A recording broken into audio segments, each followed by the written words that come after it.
காலத்தை பயன்படுத்துவோம். Praise the Lord. இந்த நாட்கள் பொல்லாதவை, ஆகவே காலத்தை முற்றிலும் பயன்படுத்துங்கள். எபேசியர் 5:16. நம்மில் எல்லோரும் நம் வாழ்க்கையில் குறைந்தது ஒரு தடவையாவது சொல்லியிருக்கக்கூடிய வார்த்தை, எனக்கு நேரமே இல்லை. ஆனால் நம் ஆண்டவர் இயேசு ஒரு நாள் கூட இந்த வார்த்தையை சொல்லவே இல்லை. 3.5 வருடங்கள் தான் இயேசு உலகிற்கு வந்த பொழுது ஊழியம் செய்தார். ஆனால் அவர் செய்தவற்றை ஒவ்வொன்றாக எழுதினால் எழுதப்படும் நூல்களை உலகமே கொல்லாது என கருதுகிறேன் என புனித யோவான் தன் நற்செய்தியில் 21:25 கூறுவதிலிருந்து இயேசு செய்த காரியங்கள் கணக்கில் அடங்கா என தெரிகிறது. அதனால்தான் அவர் சிலுவையில் தொங்கும் பொழுது தன் தந்தை தனக்கு கொடுத்த எல்லா வேலைகளையும் முடித்து விட்டதாய் சொல்கிறார். இட் இஸ் ஃபினிஷ்ட், எல்லாம் நிறைவேறிற்று என்று. காலத்தை எப்படி பிரயோஜனப்படுத்தி கொள்வது என்று அறிய வேண்டுமென்றால் நாம் இயேசுவிடம்தான் அதை கற்றுக்கொள்ள வேண்டும். எப்படி? நம் நேரத்தை பிரயோஜனப்படுத்தி கொள்ள முதலாவது நாம் கவனிக்க வேண்டிய காரியம் தேவனுடைய வார்த்தையை கேட்பது என எபிரேயர் 3:7-9 வரை நாம் பார்க்கின்றோம்.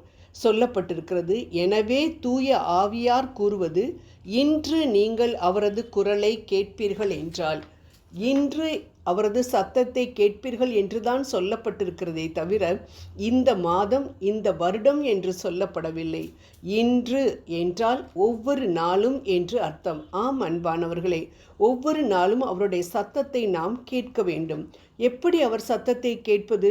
ஒருவர் நேருக்கு நேராகவோ அல்லது ஃபோன் மூலமாகவோ பேசினால் அவர் சத்தத்தை நாம் கேட்க முடியும். ஆனால் ஆண்டவர் தான் இப்பொழுது மனித உருவில் இல்லையே, நம் மாம்சீக கண்களுக்கு அவர் தெரிவதில்லையே.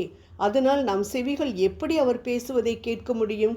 ஒரு மனிதன் ஆண்டவரின் சத்தத்தை சில வழிகளில் கேட்கலாம். எவ்வாறு? முதலாவதாக, ஆண்டவரின் சத்தம் காதுகளினால் கேட்கப்படுகின்றது. இயேசு விதைப்பவர் உவமையின் மூலமாக 4 விதமான நிலமாகிய மனித இருதயங்களின் நிலைகளை குறித்து பேசுவதை நாம் லூக்கா 8 பார்க்கிறோம். லூக்கா 8:13 சில விதைகள் பாறை மீது விழுந்தன.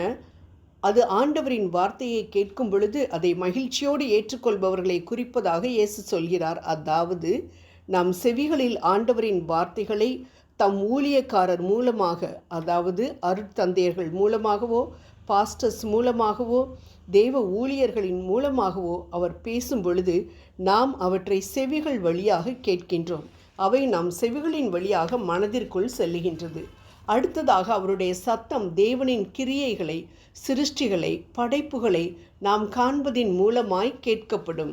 ரோமர் 1:18-20 வரை படைப்புகளை பார்க்கும் பொழுது நாம் படைத்தவரை படைப்புகளில் காண்கின்றோம் என்று தெரிகின்றது. ஆம், நாம் ஒரு சூழ்நிலைக்குள் கடந்து செல்லும் பொழுது, துன்பத்தை அனுபவிக்கும் பொழுது, அத்துன்பத்தின் வழியாக ஆண்டவர் நம்மோடு பேசுவதை நாம் காண்கின்றோம். உதாரணமாக, பகைவர் நம்மை துன்புறுத்தும் பொழுது, நான் அவர்களை மன்னித்தேனே மகளே, அதே போல நீயும் மன்னிக்க மாட்டாயா என்ற ஆண்டவரின் சத்தத்தை நம்மில் எத்தனை பேர் கேட்டிருக்கின்றோம்.